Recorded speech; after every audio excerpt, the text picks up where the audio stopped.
On this episode of ResiWeek, we talk CEDIA Expo 2018 wrap-up, pounding the pavement, and RMR for reps. All this and more on this episode of ResiWeek. The network for the AV industry. What are you listening to? This is AV. This is AVNation. This is AVNation. This is ResiWeek, episode 136, CEDIA wrap-up. Support for AVNation is brought to you by Peerless AV, driving technology through innovation. And by Lona, the go-to provider for AV signal distribution and control in corporate, higher education, and residential spaces. Welcome to ResiWeek. This is your weekly wrap-up of all the latest news and stories for the residential AV industry. I'm your host, Matt D. Scott for AVNation.tv, and today I'm pleased to be joined by the one and only Jeremy Glowacki. He is the executive editor of Residential Tech Today. How are you, sir? I'm doing great. I'm decompressing from a nice trip to CEDIA Expo, and it was a good time. It was a bit invigorating, but then you're exhausted after you get back, trying to get back to work after no time off. So that is the really tough part about a Saturday show, right? Yeah. It's a little ridiculous.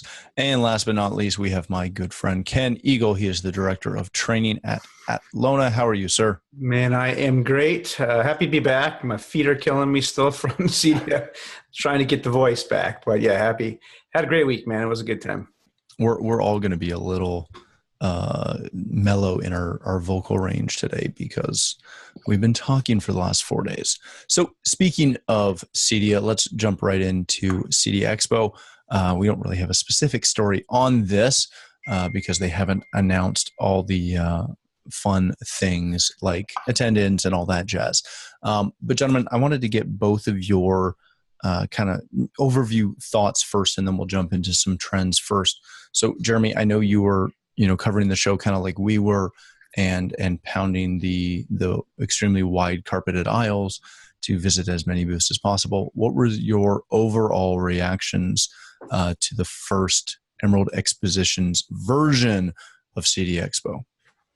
Well, I really tried to forget about the whole Emerald part of the story just because I'm there to get business done. And I felt like the energy was really strong the first day. I thought it was a busy show. I felt good to be there. There have been times I've been at a show during a economic downturn and it just feels like a ghost town, and you feel like the industry is kind of on the downswing, or that trade shows don't matter anymore, or people just don't need them.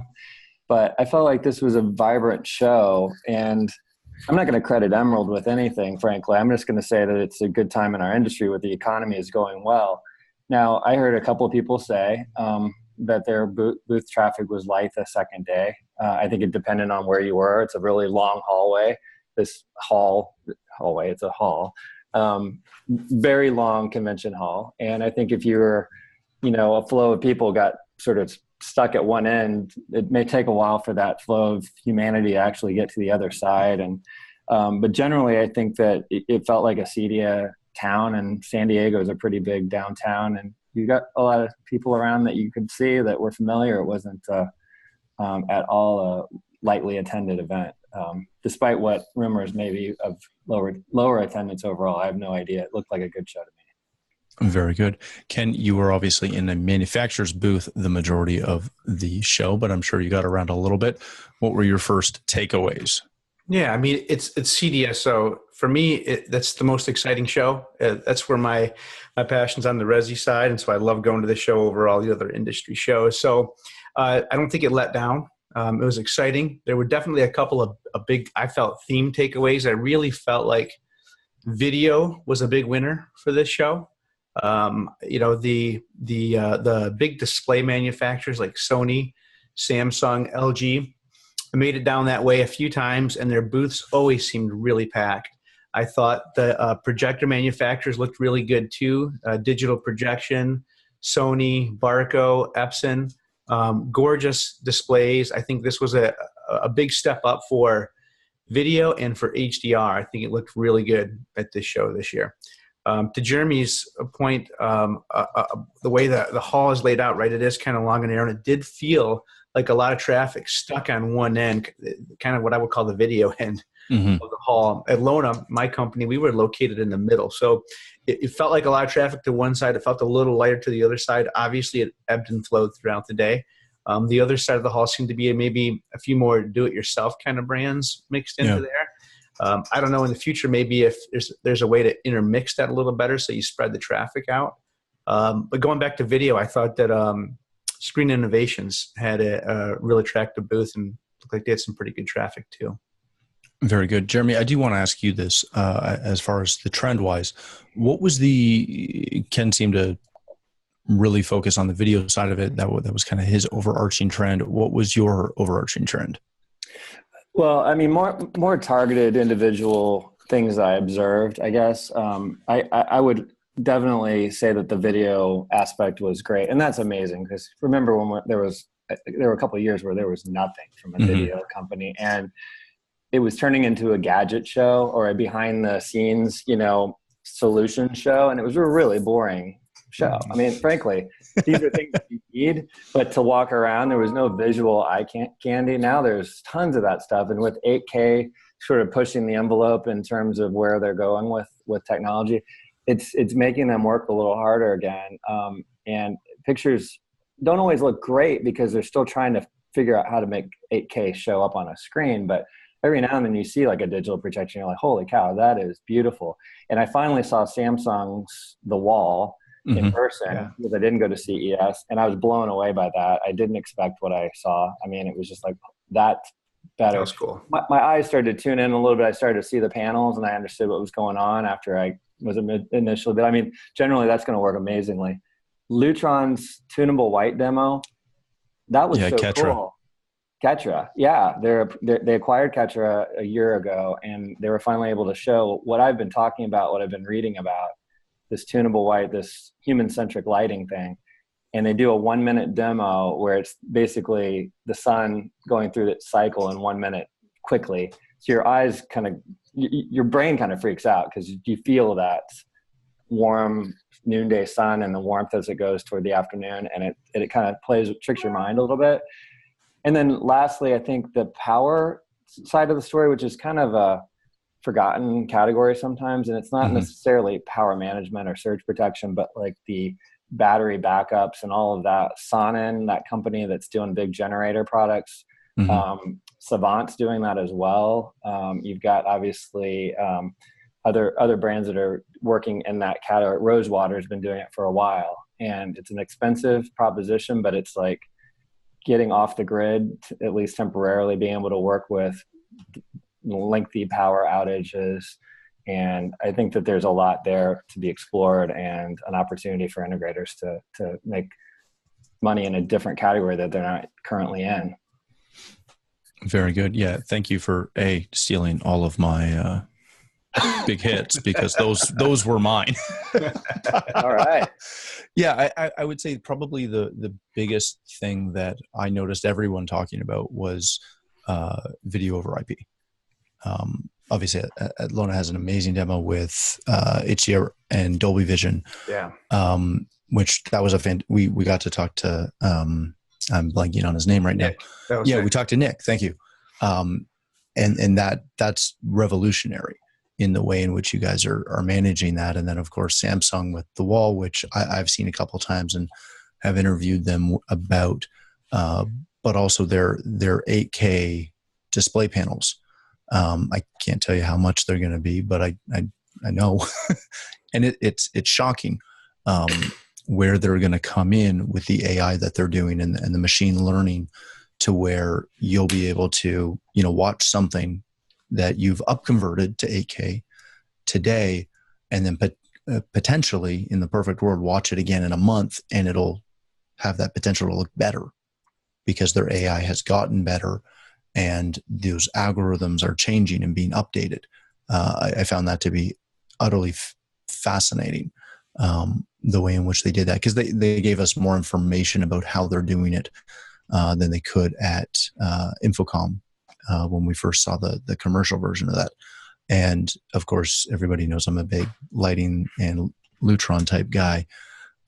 And that catcher demo was fantastic. It was one of the interviews that we snuck into our schedule because I wanted to be able to capture it on camera, not just talk to a PR person about it, but actually get somebody in there and show it on video. Because Jeremy, you didn't get into this aspect of it too.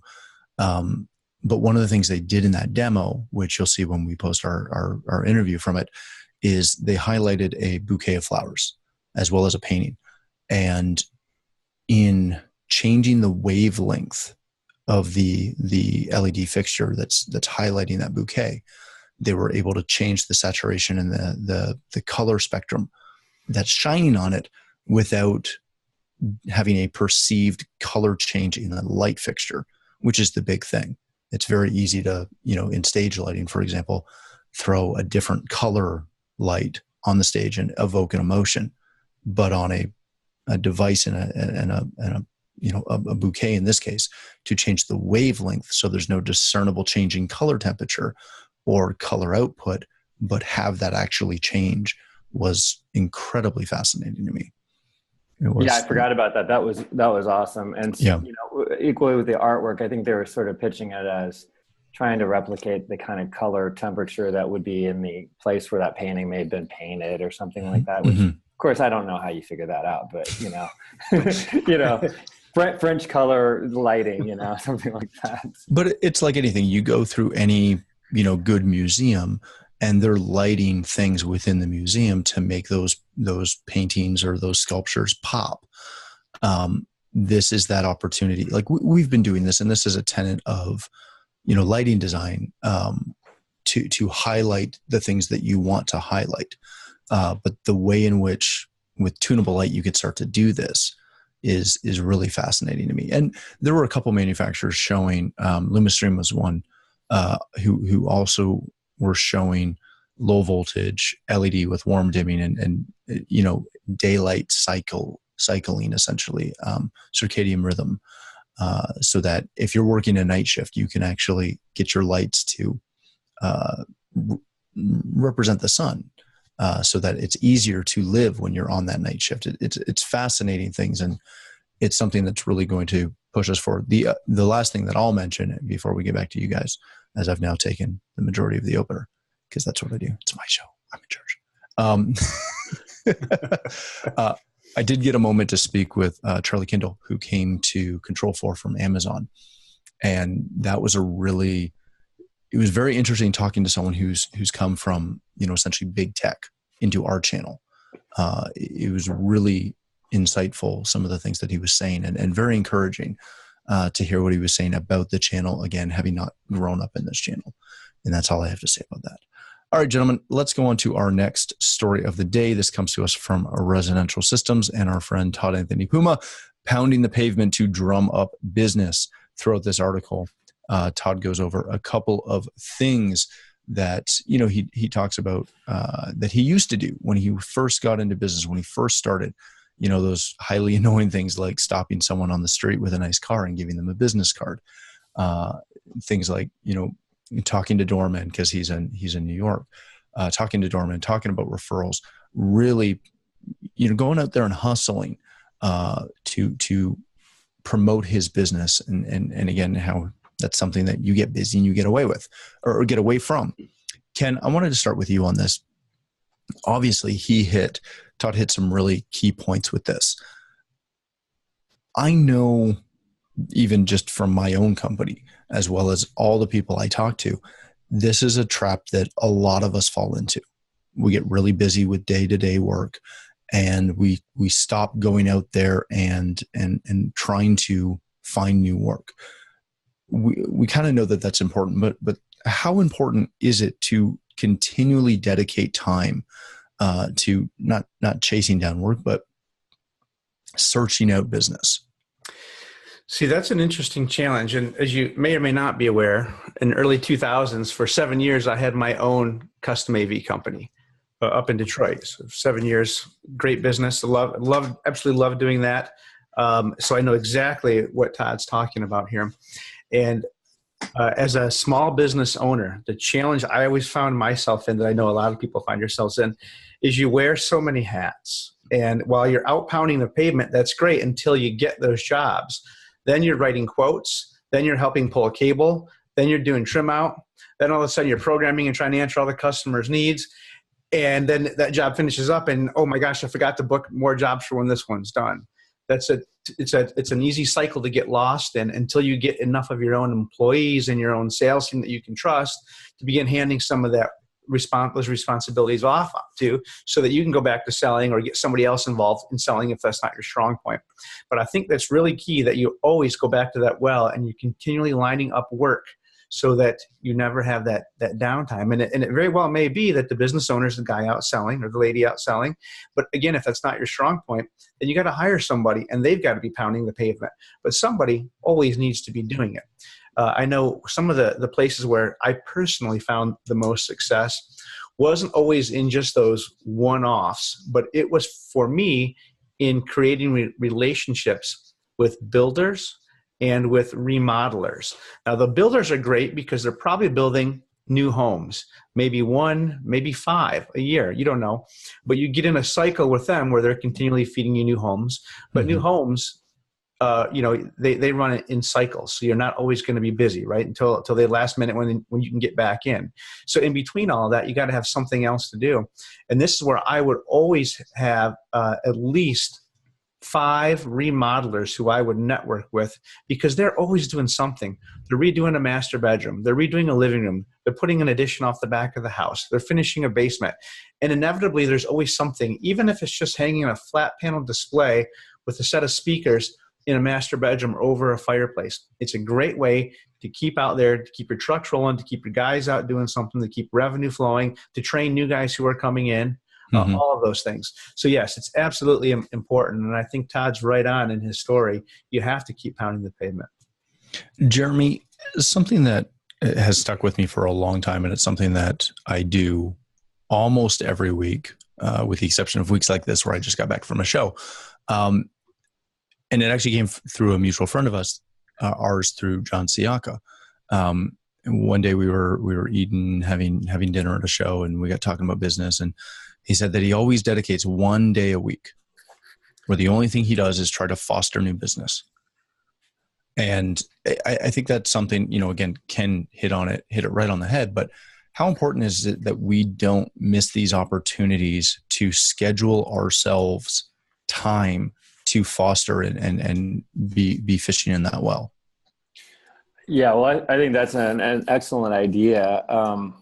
First of all, this article is really entertaining to read because it reminded me of one of the first things I read involving Todd, and it was an interview, ironically enough, John Siaka did with him. And John we did an early piece with Todd, and then I kind of forgot about Todd, and then all of a sudden he's doing an article on his own personal blog with Todd about working with celebrities. And it was about specifically Hugh Jackman, who had been in Wolverine, but wasn't as enormous as he is now, but he was still pretty big A-lister. And he knew where he lived in New York, and he literally stalked him for weeks. He hung out to try to have that accidental meeting with him, like, oh, I know you are, and here's what I do, and give him a card. And it was similar to what he talks about in this article.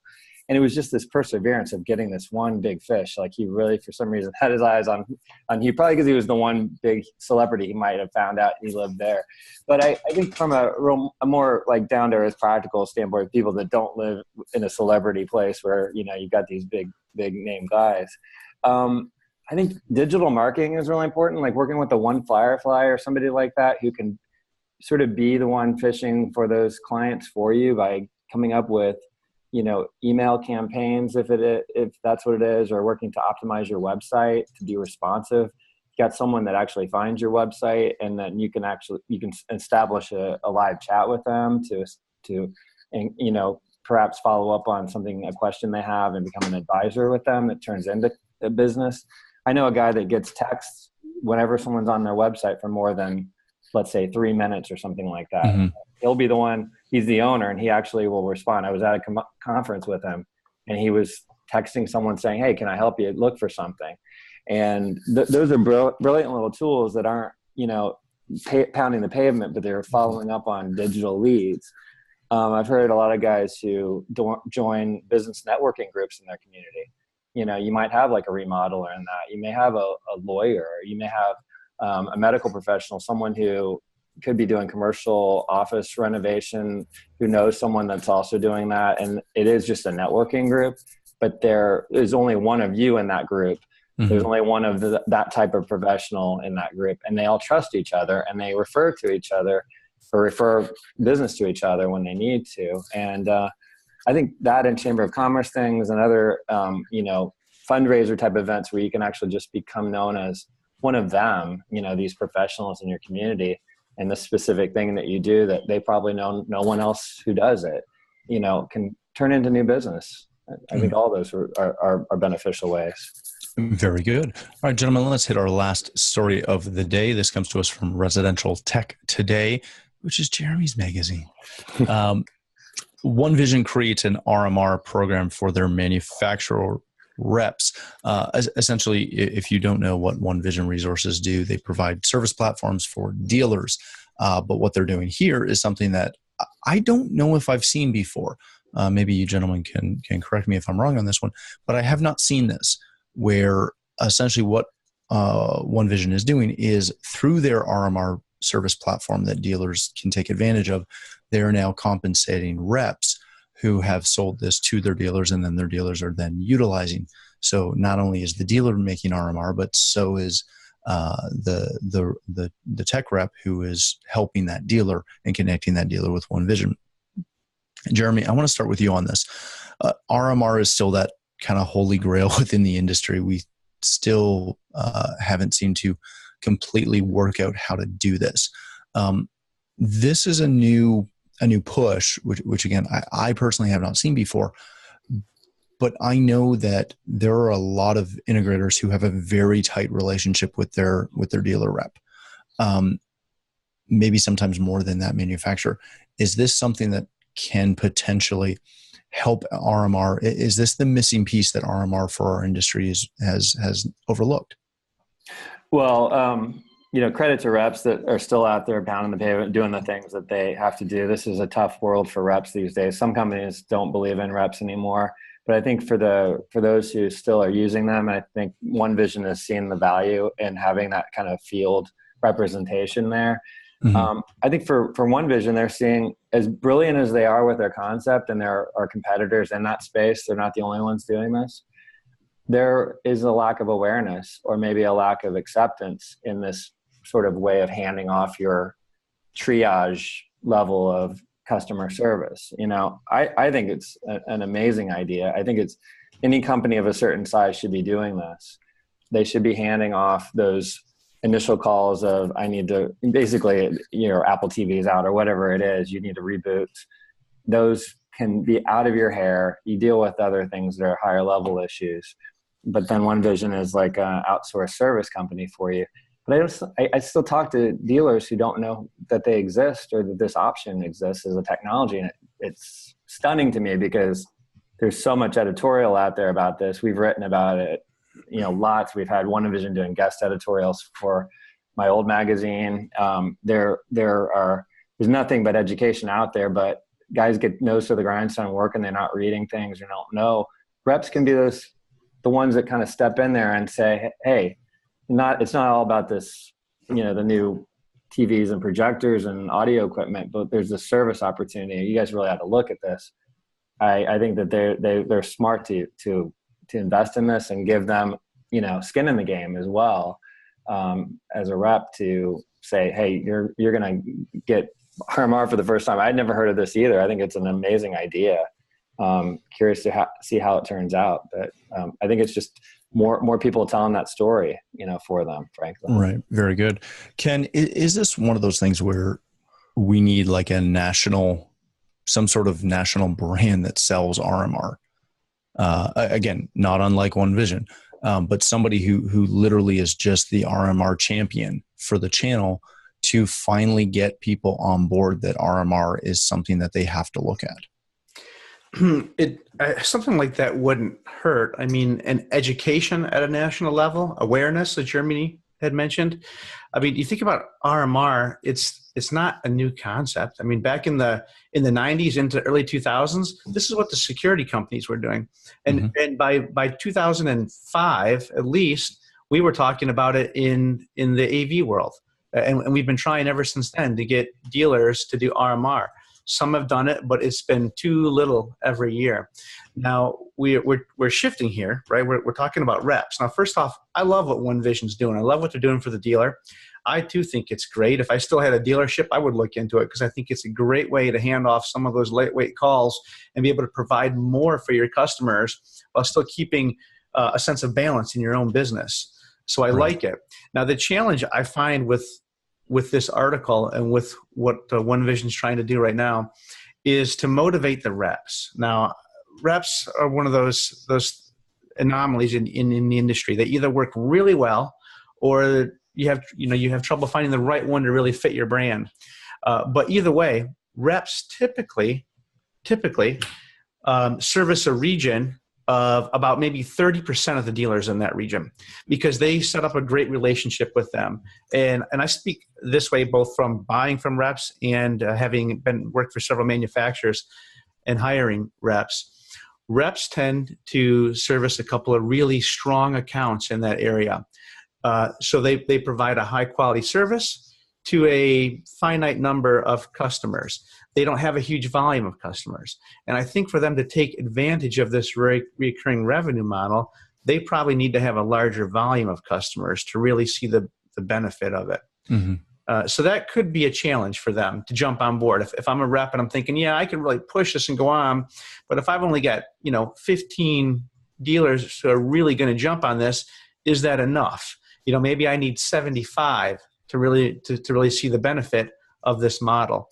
So if they can find a way to still service their core group of customers while offering this RMR model to a larger customer base within their region, then I think they could find success with it. Very good. All right, gentlemen, we have to leave it there, unfortunately. Jeremy, if people want to connect with you, find out about the new magazine, subscribe to it, all that fun stuff, where can they do that? Well, definitely check us out. We're a new publication. We launched at CEDIA, and we've got a great, I think, really high-end print quality on our print magazines, and we have a website at RES Tech Today, so restechtoday.com, and you can subscribe there. There's a good deal going on. It's a paid subscription, which is unlike our industry, unless you're a CEDIA member, and you can get it for free for the year. Unless you're in Canada, Matt, sorry. And so my Twitter address changed, and it's at Glowacki_Jeremy. And good luck with the spelling there. I won't bore you with all of the little tiny details. Sorry. Follow me, and I follow Jeremy, and you'll find them. Thanks. Very good. Ken, thanks so much for joining us. Thanks for taking time to let us hang out in your booth this week. If people want to connect with you, learn more about Atlona and all of your products, including your new Dolby Vision codec upgrade, where can people do that? You can reach me at ken.eagle@atlona.com, but also check us out on the web at atlona.com. And don't forget to click on the training tab.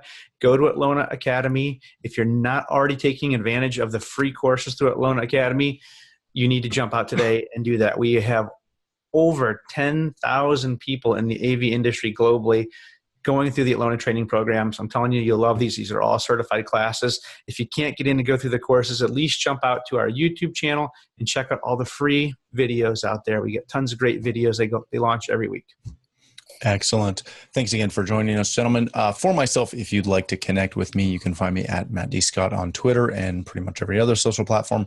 But more importantly, please stop by AVNation.tv, where you'll find this show as well as a wide variety of our other shows with all the verticals that we cover. When you visit the website, please take a moment to check out our underwriters. We're extremely thankful for their support and ask that you support them as well. Thanks again for watching. That's all the time we have for this episode of ResiWeek.